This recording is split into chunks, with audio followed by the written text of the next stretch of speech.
Item ಯಾವುದೇ ಇರಲಿ try ಮಾಡಿ ಆಚಿ ಚಿಕನ್ ಮಸಾಲಾ. ಒಳಮೀಸಲು ಕಗ್ಗಂಟು ಸರಿಪಡಿಸಲು ಸರ್ಕಾರಕ್ಕೆ ಆಗ್ರಹಿಸಲಾಗಿದೆ. ಒಳಮೀಸಲಾತಿ ದಲಿತರ ಐಕ್ಯತೆಗೆ ಭಂಗ ತರಬಾರದು. ದಲಿತ ಮುಖಂಡ ಮಾವಳ್ಳಿ ಶಂಕರ್ ಸರ್ಕಾರಕ್ಕೆ ಈ ರೀತಿಯಾಗಿ ಆಗ್ರಹಿಸಿದ್ದಾರೆ. ಕ್ಯಾಟಗರಿಗಳ ರೋಸ್ಟರ್ ಬಿಂದು ಸರಿಪಡಿಸುವುದಕ್ಕೆ ಒತ್ತಾಯ ಮಾಡಿದ್ದಾರೆ. ಕ್ಯಾಬಿನೆಟ್ ಸಭೆಯಲ್ಲಿ ವಿವಾದಕ್ಕೆ ಮುಕ್ತಿ ನೀಡೋದಕ್ಕೆ ಮನವಿಯನ್ನ ಮಾಡಲಾಗಿದೆ.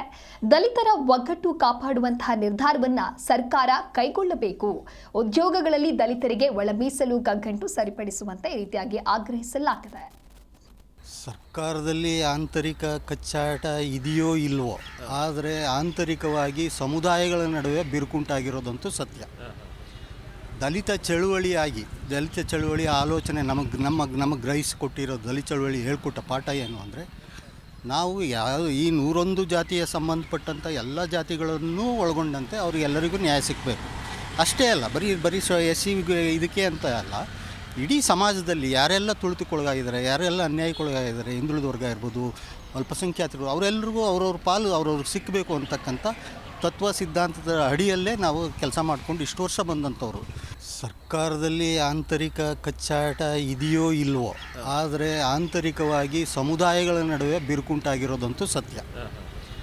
ದಲಿತ ಚಳುವಳಿ ಆಲೋಚನೆ ನಮಗೆ ಗ್ರಹಿಸಿಕೊಟ್ಟಿರೋ ದಲಿತ ಚಳುವಳಿ ಹೇಳ್ಕೊಟ್ಟ ಪಾಠ ಏನು ಅಂದರೆ, ನಾವು ಈ 101 ಜಾತಿಯ ಸಂಬಂಧಪಟ್ಟಂಥ ಎಲ್ಲ ಜಾತಿಗಳನ್ನು ಒಳಗೊಂಡಂತೆ ಅವ್ರಿಗೆಲ್ಲರಿಗೂ ನ್ಯಾಯ ಸಿಗಬೇಕು. ಈಗ ದಲಿತ ಸಮುದಾಯ ಒಂದು ರೀತಿಯಲ್ಲಿ ಒಂದು ಬಿಕ್ಕಟ್ಟಿನ ವಾತಾವರಣದಲ್ಲಿದೆ ಅನ್ನುವಂಥದ್ದನ್ನು ನಾವು ಸೂಕ್ಷ್ಮವಾಗಿ ಗಮನಿಸಬೇಕು. ಆದರೆ ಒಟ್ಟಾರೆ ಈ ಇದನ್ನು ನೋಡಿದ್ರೆ ಬಾಬಾ ಸಾಹೇಬ್ ಅಂಬೇಡ್ಕರ್ ಅವರು ಏನು ಈ ಸಾಮಾಜಿಕ ಅವ್ಯವಸ್ಥೆಯ ವಿರುದ್ಧ ಹೋರಾಡಿ ಈ ತಾರತಮ್ಯಗಳ ವಿರುದ್ಧ ಬಹುದೊಡ್ಡ ರೀತಿಯ ಆಂದೋಲನವನ್ನು ಮಾಡುವ ಮೂಲಕ ನಮಗೆ ಈ ಒಂದು ಮೀಸಲಾತಿಯನ್ನು ಒದಗಿಸ್ಕೊಟ್ರು.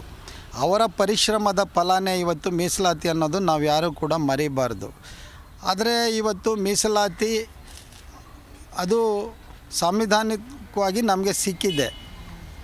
ಅದನ್ನು ಹೇಗೆ ನಾವು ನಮ್ಮ ಸಮುದಾಯದ ಒಳಗಡೆ ಪರಸ್ಪರ ಒಬ್ಬರಿಗೊಬ್ಬರು ಹಂಚ್ಕೊಂಡು ತಿನ್ನಬೇಕು ಅನ್ನೋದು ತುಂಬ ಮುಖ್ಯವಾದ ಅಂಶ.